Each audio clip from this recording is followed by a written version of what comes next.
7h43 et France Culture célèbre aujourd'hui la Nuit des idées organisée partout dans le monde, dans les instituts français, avec une idée extrêmement populaire, l'intelligence artificielle. On en parle dans les matins en votre compagnie. Antonio Casilli, bonjour, vous êtes sociologue, maître de conférences en humanité numérique à Télécom Paris Tech et vous publiez un ouvrage important intitulé En attendant les robots, enquête sur le travail du clic aux éditions du Seuil. Si je prends par exemple deux magazines au hasard, Le Point, le magazine L'Express, eh bien dans ces deux magazines, il y a pour l'Express une couverture sur les machines vont-elles gagner, intelligence artificielle, travail, démocratie, ce qui va changer. Et puis Le Point nous propose un voyage au travers de l'intelligence artificielle en compagnie de Gaspard Koenig. Tout le monde s'y met et j'ai même trouvé dans Le Parisien un titre, Intelligence artificielle, le plan de Jean-François Copé pour revenir dans la course. Vous voyez, c'est vraiment quelque chose de très général.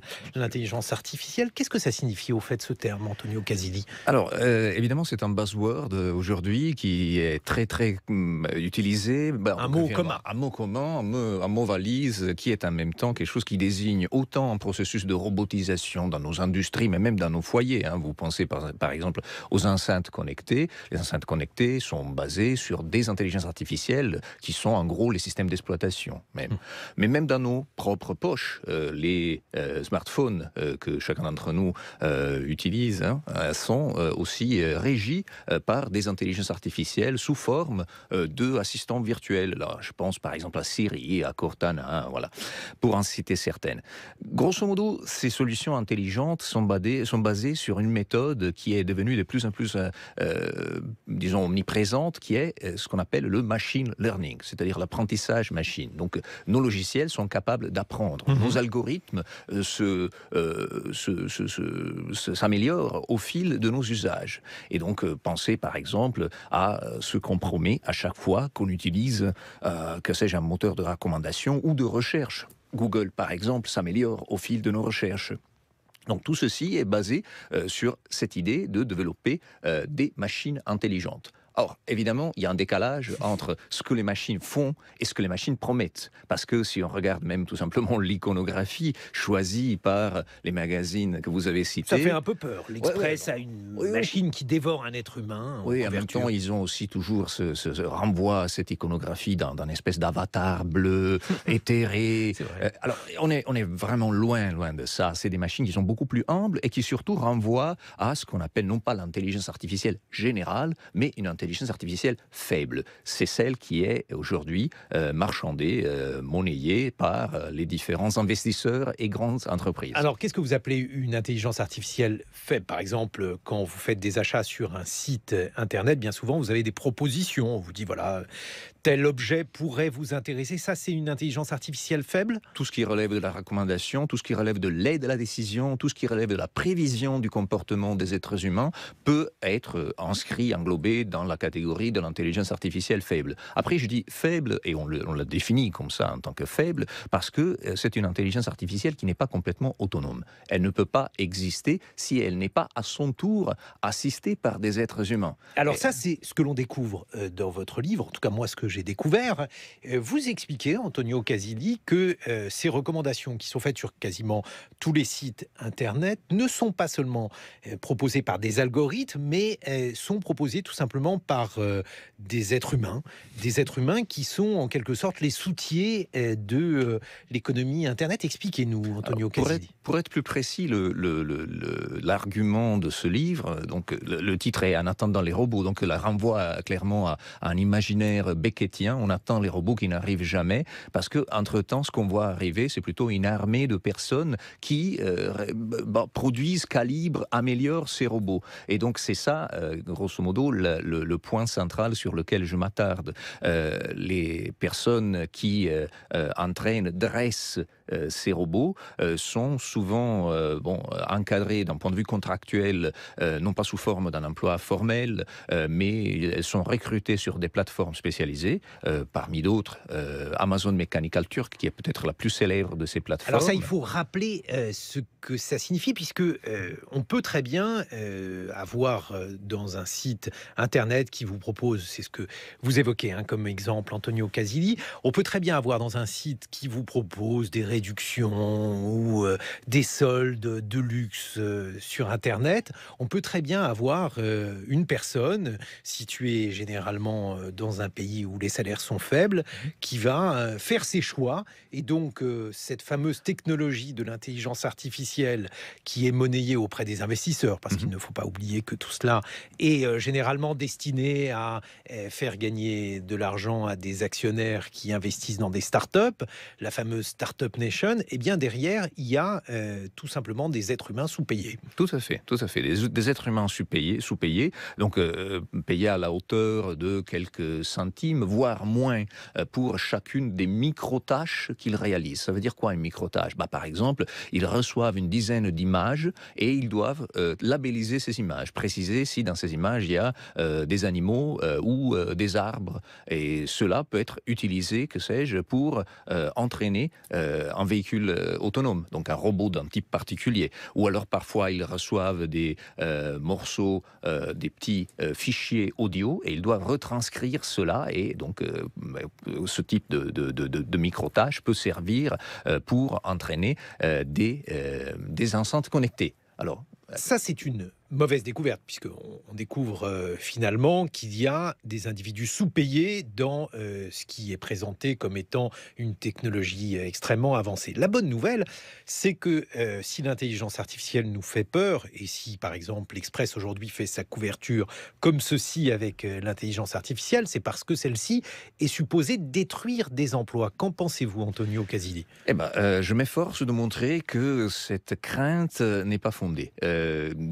Une étude célèbre produite par deux chercheurs de Oxford, donc s'appelle Frey et Osborne, et donc cette étude publiée en 2013 annonçait qu'à l'horizon 2030, un pays comme les États-Unis allait perdre 47% de ses emplois. Et ce qui fait beaucoup.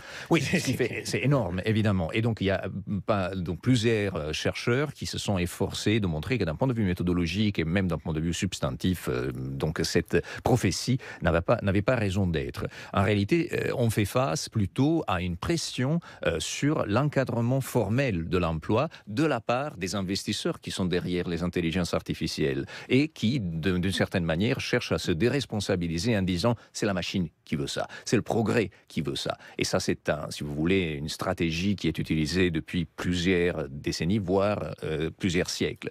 Or, la question revient au fait que ces machines ne peuvent pas se débarrasser du travail humain parce que plus vous injectez de machines sur le marché, donc plus vous injectez, que sais-je, de solutions intelligentes sur le marché, plus vous avez besoin d'êtres humains qui encadrent, accompagnent, valident et parfois dressent ces mêmes machines. Mais alors, je vais vous poser la question brutalement. Est-ce que ça signifie que l'idée d'intelligence artificielle, c'est une idée qui a un intérêt marketing, mais qui, en réalité, ne recouvre aucune réalité véritable ? Alors, elle recouvre une réalité tout à fait relative, dans la mesure où, quand on parle en 2019 d'intelligence artificielle, on est en train de reprendre ou alors de reproposer sur le marché exactement les mêmes solutions qu'on proposait il y a 10 ans sous forme de big data. On les appelait comme ça. Donc, d'un certain point de vue, c'est tout simplement un mot d'ordre qui a changé. Après, évidemment, la question est que ces solutions intelligentes ne sont pas si intelligentes que ça. Et en plus, j'ajoute, c'est pas vraiment la partie de l'intelligence qui fait défaut dans l'expression intelligence artificielle, mais mon effort dans le livre, c'est de montrer que ces machines ne sont pas si artificielles que ça. Jeff Bezos, donc le patron d'Amazon, par exemple, en 2005, avant de lancer sa plateforme Amazon Mechanical Turk, avait dit on va faire sur cette plateforme de la artificial intelligence, c'est-à-dire de l'intelligence artificielle fausse. Et de ce point de vue, parce que le turc mécanique, il faut rappeler ce qu'est ce turc mécanique, Antonio Casilli. C'était un canular un canular inventé à la moitié du XVIIIe siècle par un inventeur de génie, qui était donc un robot déguisé en turc ottoman, joueur d'échecs. Et donc ce robot devait challenger et battre des adversaires humains. Et en tant que tel, il était censé être la première intelligence artificielle, parce qu'il devait simuler le comportement et les processus cognitifs de ses adversaires. Mais la réalité est qu'à l'intérieur de ce robot se cachait un être humain. Comme aujourd'hui, à l'intérieur des intelligences artificielles, se cache non pas un seul être humain, joueur d'échecs, mais des centaines de milliers, voire des centaines de millions de personnes qui, partout dans le monde, depuis l'Indonésie, depuis le Pakistan, depuis des pays francophones aussi, Madagascar, Tunisie, se connectent à des plateformes et, grosso modo, injectent du travail humain dedans. Mais alors, il y a en ce moment un homme qui vend énormément de livres à la surface du monde entier, puisqu'il est question de nuit des idées, une nuit mondiale. Il faut parler de Yuval Noah Harari. Il a été présenté dans Le Point comme étant le penseur le plus important au monde, et il a notamment publié un ouvrage intitulé Homo Deus, où il explique que l'intelligence artificielle va tout bouleverser, qu'elle va supprimer une bonne partie des emplois que nous connaissons, et que nous, humains, on a intérêt à se dépêcher si on ne veut pas être dévoré par les machines, ce qui est donc cette iconographie qui est présente sur la couverture de l'Express. Est-ce que ce type de scénarios sont des scénarios qui, comme la plupart des scénarios de prévision du futur, sont déjà démentis, Antonio Casilli? Vous voyez, moi j'ai tendance à adopter une attitude qui est beaucoup plus humble, beaucoup moins, si l'on veut, humaniste au sens grandiose du terme. De mon point de vue, qui est un point de vue de sociologue, moi je regarde la réalité de terrain, et la réalité de terrain est que ces machines sont moins dangereuses, mais en même temps sont aussi porteuses d'une certaine idéologie qui, elle, est dangereuse. Alors de ce point de vue-là, le fait de proposer ou d'insister, comme le fait Yuval Noah Harari, sur la possibilité ou alors la nécessité des êtres humains de s'ériger à un niveau presque de homme divin, voilà, est quelque chose qui m'inquiète à la limite, parce que c'est une vision qui insiste beaucoup sur le côté sublime de l'être humain, alors que, à mon sens, il faut vraiment insister, il faut vraiment souligner le côté simple, presque banal de l'existence humaine, qui est faite dans le contexte actuel, hélas, d'activités qui sont beaucoup moins des activités intellectuelles et beaucoup plus des activités physiques, cliquer, le travail du clic. C'est ça qui nourrit l'intelligence artificielle actuelle, et c'est ça, malheureusement, qui est le problème et la solution possible à l'état des choses actuelles. En tout cas, l'actualité, elle vous donne raison, Antonio Casilli, puisque j'ai lu dans le New York Times que l'idée selon laquelle il y aurait des voitures volantes autonomes, ce qui fait déjà 3 niveaux de représentation complexe, une voiture volante autonome, c'est notamment une idée qui est promue par Uber, parce que derrière tout cela, il y a des logiques de capitalisation boursière, l'idée étant de vendre, non pas tellement un produit, mais de vendre une entreprise, et Uber a besoin d'avoir la confiance des banques et des investisseurs, et donc cette idée était aujourd'hui une idée qui paraissait complètement irréaliste, et que dans le même temps, même la voiture autonome qui a été présentée comme étant à l'horizon 2020-2021, bref, dans un avenir très proche, paraissait aujourd'hui finalement devoir être remise en cause. C'est quelque chose qui ne vous surprend pas, j'imagine? Pas du tout. Toute la partie centrale de cet ouvrage, En attendant les robots, est consacrée justement à démystifier justement le discours marketing de Uber, en montrant que quand Uber propose par exemple du véhicule autonome, en réalité, il propose la mise au travail de ses chauffeurs, mais aussi de ses passagers qui produisent de la donnée pour, que sais-je, améliorer les GPS, mais aussi améliorer des systèmes de vision, et que ces véhicules autonomes, même dans les versions qui existent aujourd'hui, ne sont pas si autonomes que ça, ne sont pas sans chauffeur. Comme on l'a démontré en mars 2018, quand il y a eu le premier accident mortel en Arizona impliquant un véhicule de Uber, à l'intérieur du véhicule, il y avait une personne. Il y avait quelqu'un qui était au volant, donc, sauf qu'il conduisait via un écran. par écran interposé. Et cette personne, on l'appelle plus un chauffeur, c'est tout simplement un problème de sémantique du point de vue de Uber. On l'appelle un opérateur de conduite. Mais cette personne-là, qui est censée empêcher les accidents, évidemment, est quelqu'un d'inéliminable. On ne peut pas s'en passer. Mais alors, dans le même temps, aujourd'hui, Uber qui finalement propose un service qui renvoie au service traditionnel de taxi, puisqu'on a un chauffeur et les voitures utilisées sont des voitures traditionnelles, développe, c'est ce que vous expliquez Antonio Casilli, chez les chauffeurs, des compétences différentes, lesquelles? Tout à fait. Des compétences finalement de producteur de données, parce que ce que je propose comme idée, comme hypothèse, est que Uber ne soit pas une entreprise de transport urbain. Au contraire, elle soit une entreprise qui gère et produit et traite des données. Les données produites par chacun d'entre nous quand nous nous connectons à cette application qui marche très bien, pour être franc, et qui en même temps est très efficace, c'est-à-dire qu'elle capte nos données, même quand nous l'éteignons. Par exemple, les passagers sont tracés et leurs données sont monétisées, attention, pas vendues, monétisées, c'est-à-dire qu'ils arrivent effectivement à faire des flux de comptants grâce à ça. Et après, ensuite, ces données sont même utilisées pour, par exemple, préparer des algorithmes d'amélioration du trafic urbain, donc sont peut-être monétisés via les municipalités qui les achètent ou qui passent par ces données-là, et aussi pour améliorer la performance des véhicules autonomes, qui, grâce à ça, évite de foncer dans des arbres ou arrive à reconnaître la bonne route à prendre en cas de trafic, en cas de blocage, ainsi de suite. Mais alors, justement, parce que donc, vous dénoncez l'intelligence artificielle en disant finalement, c'est un terme qui ne recouvre pas de réalité. Est-ce que le big data, donc l'idée qu'avec des données, on va faire des choses miraculeuses, une idée qui finalement ne peut pas aller sans intelligence artificielle, parce que quand il y a beaucoup de données, un être humain n'a pas la capacité de les étudier, est-ce que c'est pas aussi une autre idée à remettre en cause, Antonio Casilli? Et de plus en plus de personnes la remettent en cause. Remettent en cause même les présupposés, si l'on veut, statistiques de l'approche Big Data, qui consiste, si vous voulez, tout simplement à frotter suffisamment de données sur un phénomène en espérant voir émerger un pattern, une régularité statistique, et de dire par la suite, voilà, on va agir sur la base de ce qu'on a vu arriver. Or, d'autres mathématiciens, statisticiens, informaticiens, depuis des décennies, proposent des approches différentes. Des approches qui sont basées, au contraire, sur des modèles mathématiques et sur une forte théorie. Donc, effectivement, le big data marche relativement mal de ce point de vue-là. Alors, si l'on vous suit, Antonio Casilli, l'intelligence artificielle est profondément artificielle, ce qui ne signifie pas que le mot ne recouvre pas des pratiques très nouvelles et très différentes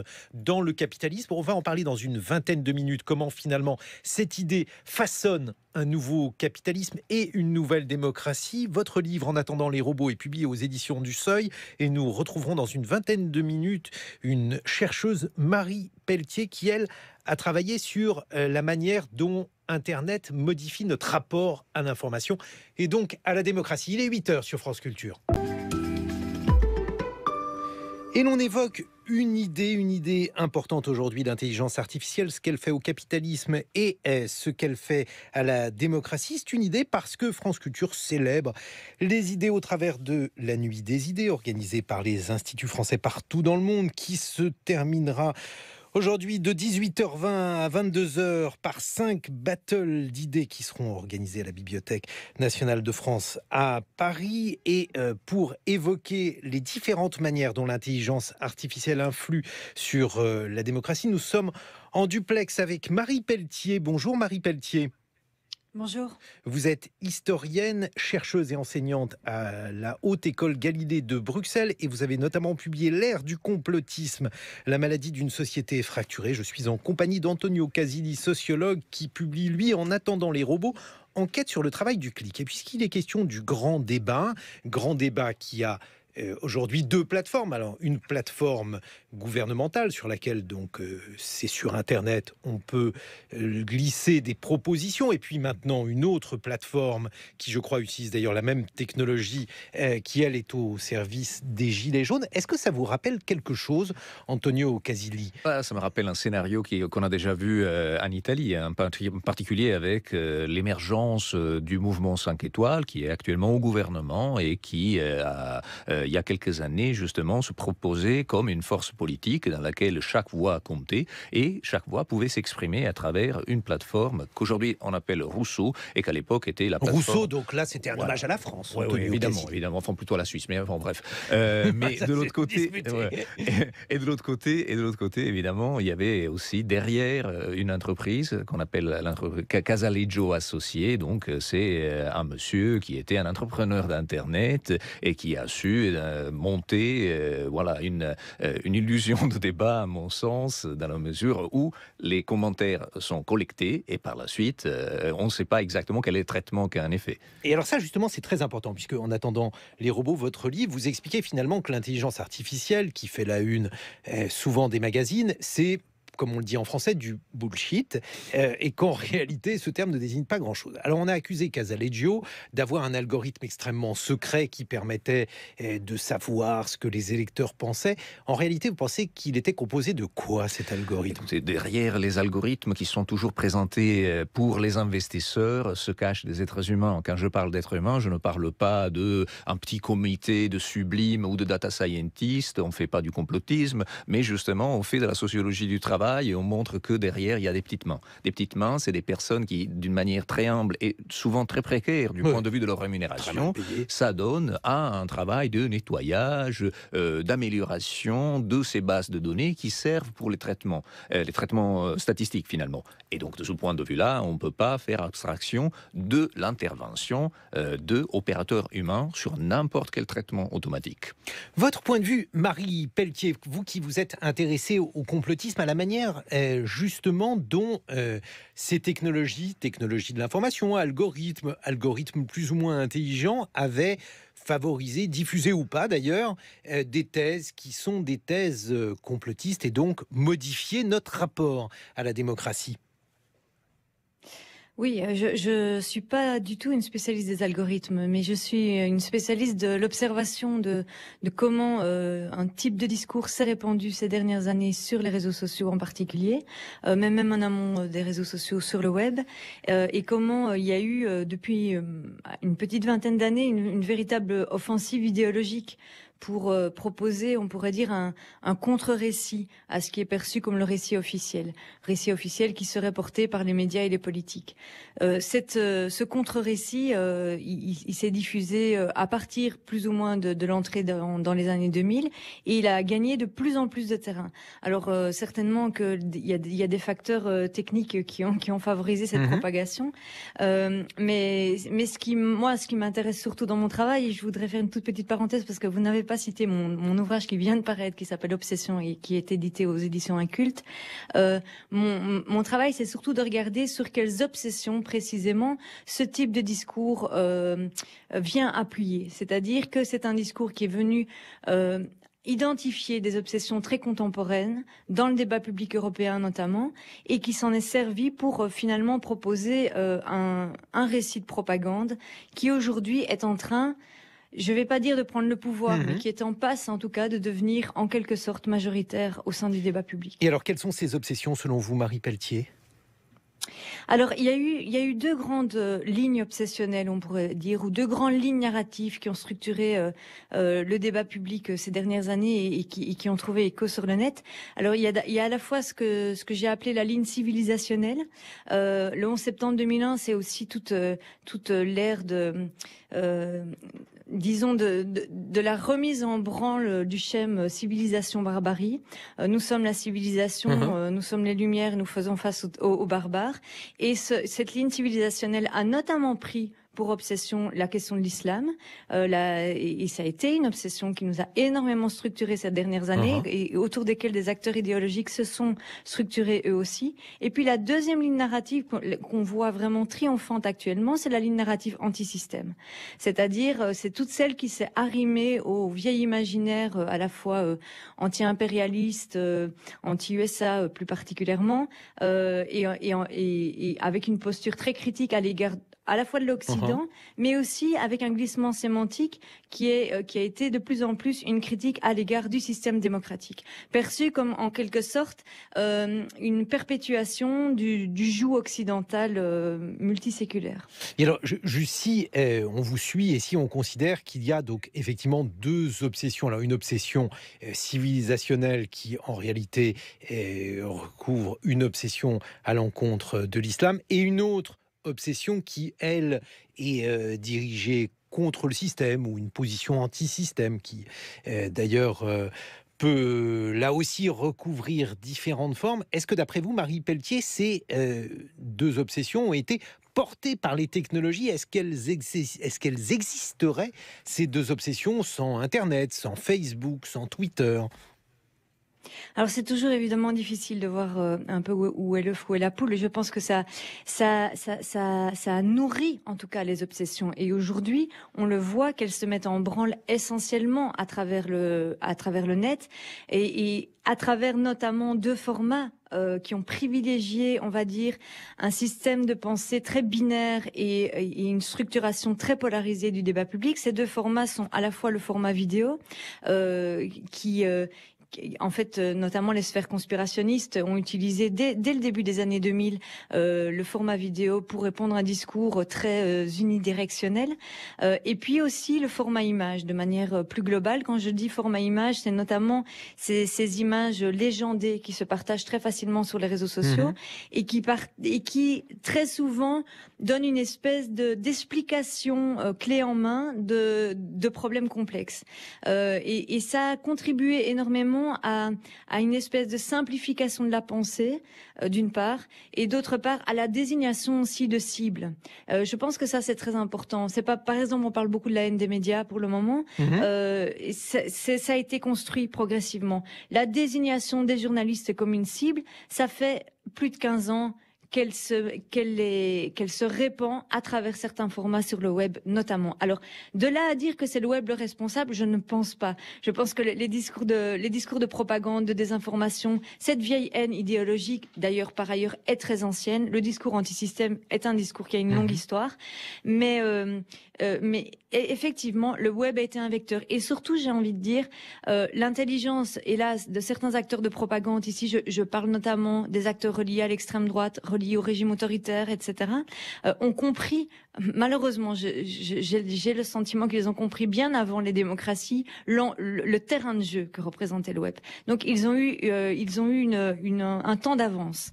Et j'ai l'impression maintenant que médias et politique ici courent un petit peu après ça. Votre point de vue, Antonio Casilli, parce que alors, vous êtes intéressé dans votre travail, dans votre livre En attendant les robots, à la manière dont on a pu industrialiser ces techniques de propagande avec là aussi un travail précaire, peu rémunéré, ce qu'on appelle les fermes à clics. De quoi s'agit-il et en quoi elles influent aujourd'hui sur la démocratie?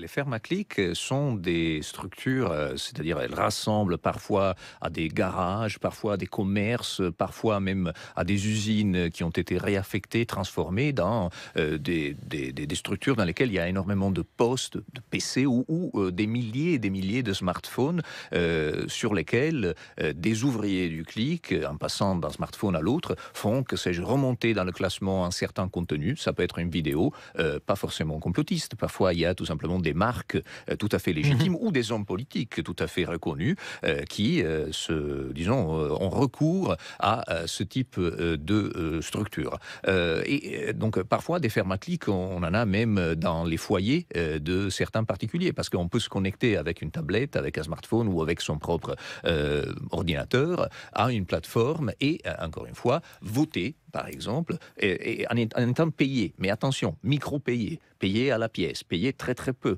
Au Pakistan, on a vu, par exemple, certaines fermes à clics qui payaient 0,0006 dollars pour faire des likes, des faux likes sur Facebook. Et en l'occurrence, et c'est presque ironique, on a aussi pu remarquer que le candidat Trump, donc dans les élections présidentielles américaines de 2016, a acheté des faux clics, figurez-vous, au Mexique. Ce qui est complètement ironique vu les énormités qu'il débite sur le Mexique. Et là aussi, c'est quelque chose d'assez paradoxal, Antonio Casilli, parce que finalement, on décrit des mécanismes qui relèvent quasiment de la magie noire, avec des sociétés au nom fleuri comme Cambridge Analytica, qui pilleraient, qui auraient la possibilité de lire dans le cerveau des électeurs et de les manipuler, alors qu'en réalité, on a tout simplement, encore une fois, des ouvriers très mal payés qui vont donner une visibilité à certains messages.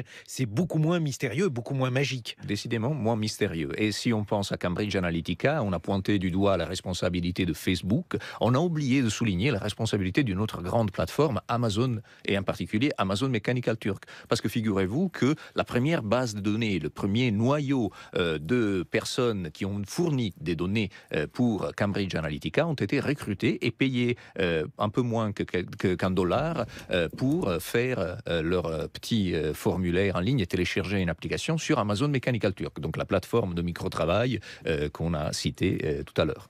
Et on voit Marie Pelletier au travers donc de ces technologies qui ne sont même plus d'ailleurs tellement des technologies, puisque notre monde est aujourd'hui un monde qui est incompréhensible sans Internet et sans la manière dont les informations nous arrivent. Dans ce monde-là, le complotisme est devenu une sorte de biais, un biais naturel qui paraît extrêmement évident pour beaucoup d'individus. Et en revanche, ceux qui s'efforcent de lutter contre ce biais-là sont bien démunis. Ah oui, on est dans une impasse actuellement de la lutte contre le complotisme à différents égards. Je pense d'abord parce qu'on a trop longtemps sous-estimé le terrain que ce discours prenait. On a très longtemps ridiculisé cette posture, ce qui à mon avis était une grave erreur. On a beaucoup ri du discours conspirationniste, fait passer ce discours pour un discours ridicule et disons bête, pour dire les choses simplement. Alors qu'en fait, c'est un discours construit idéologiquement. C'est un choix politique, le complotisme. Ce n'est pas seulement de l'ordre de la croyance. Alors évidemment, cela repose sur des biais cognitifs. Cela repose aussi sur un certain désir de réenchantement d'une réalité complexe. Mais il y a par ailleurs, et ça, je pense que c'est vraiment l'analyse qui manque encore trop sur ces questions. Il y a par ailleurs un vrai fond idéologique ancien. Le complotisme, en tout cas dans sa forme telle qu'il est structuré idéologiquement, aujourd'hui date de la fin du XVIIIe siècle, plus ou moins, si on prend nos pays, et quand même un discours qui est très intrinsèquement lié, notamment à l'histoire de l'antisémitisme.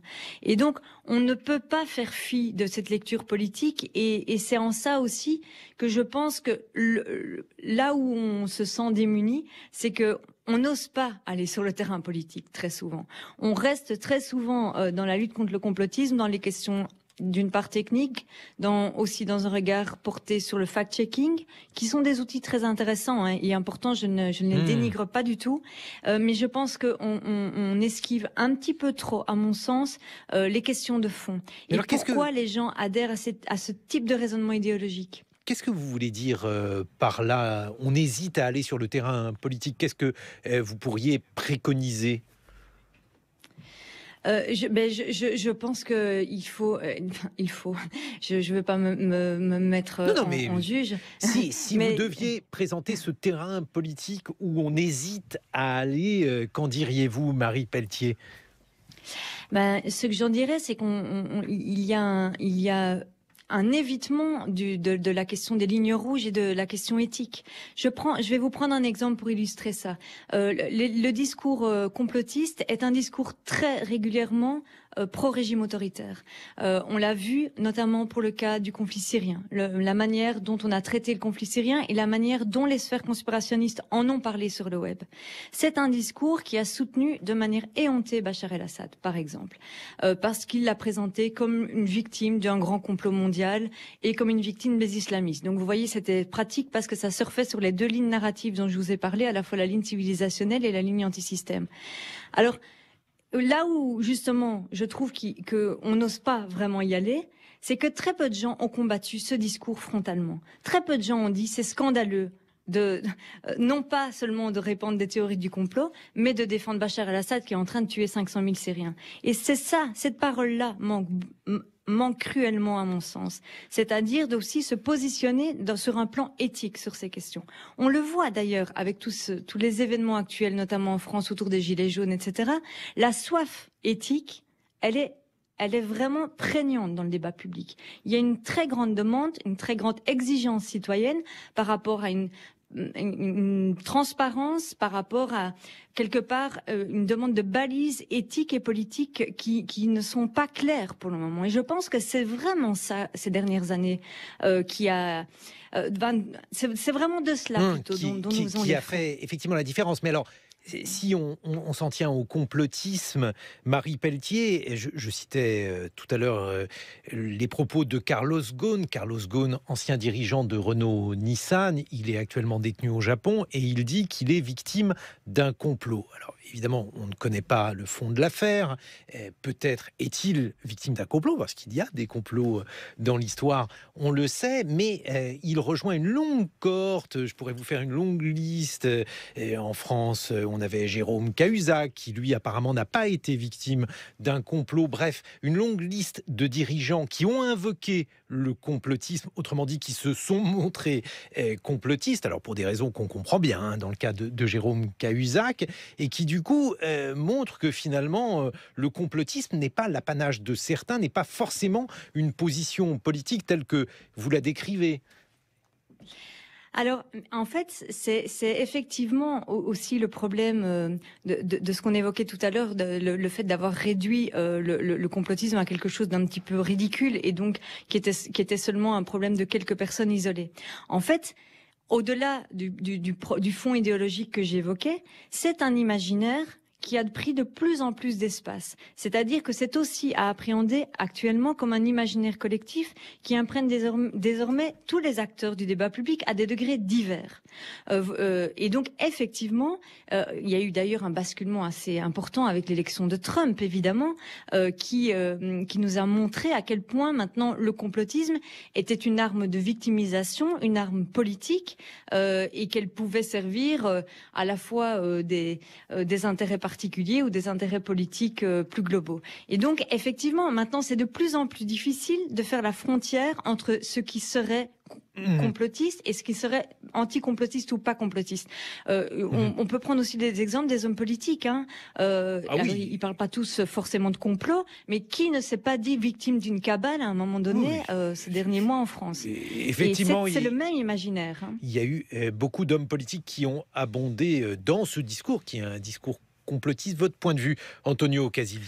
Qu'il ne faut pas confondre le complot avec le complotisme. Le complot en tant qu'acte, c'est-à-dire de monter justement une cabale ou voilà, quelque chose contre quelqu'un, ça peut exister historiquement. En même temps, le complotisme, comme Marie Pelletier l'indique bien, est avant tout, au début plutôt, une sous-culture, c'est-à-dire une culture d'une niche de personnes qui par la suite a été récemment, et ça c'est quelque chose de plutôt inquiétant, comme on le dit en anglais, weaponisée, c'est-à-dire transformée en arme politique. Alors, de ce point de vue-là, la droite américaine, voire l'extrême droite américaine, a été extrêmement à droite, a été extrêmement habile dans la récupération de tout un tas d'arguments qui ont été par la suite mobilisés à des fins de gains électoraux. Et puisqu'on en parlait tout à l'heure pour le mouvement 5 étoiles en Italie, est-ce que le mouvement 5 étoiles a surfé là aussi sur ce mouvement-là? C'est complexe. Disons qu'il y a une partie de la base électorale du mouvement 5 étoiles qui semble être sensible à ces arguments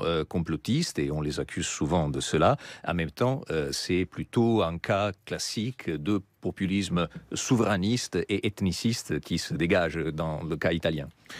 Deux livres à lire à ce sujet pour célébrer cette nuit des idées que l'on débute donc ici dans les matins au sujet de l'intelligence artificielle et de la manière dont les algorithmes influent sur la démocratie. Obsession dans les coulisses du récit complotiste, c'est votre livre publié aux éditions Inculte, Marie Pelletier. Et puis l'ère du complotisme, la maladie d'une société fracturée, ça c'est au petit matin. Et votre ouvrage, Antonio Casilli, En attendant les robots, enquête sur le travail du clic, c'est aux éditions du Seuil.